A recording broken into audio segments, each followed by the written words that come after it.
কলকাতার ট্রাম অবহেলিত, কিন্তু লড়াই করছে এখনো।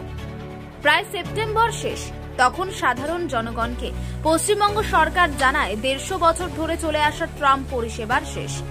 কলকাতায় ট্রামের ঐতিহ্যবাহী সংযোগ শুধুমাত্র ময়দান এবং এসপ্ল্যানেডের মধ্যে সীমাবদ্ধ থাকবে বলে ঘোষণা করেছিলেন পরিবহন মন্ত্রী Snehashis Chakraborty.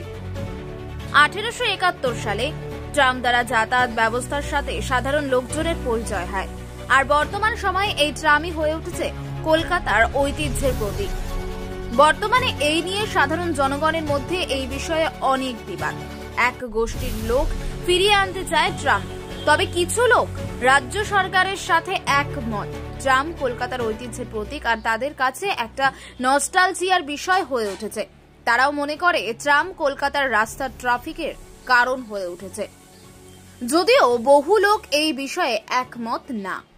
Kolkata tram user association এই সাথে যুক্ত বহু লোক রেগে রয়েছে।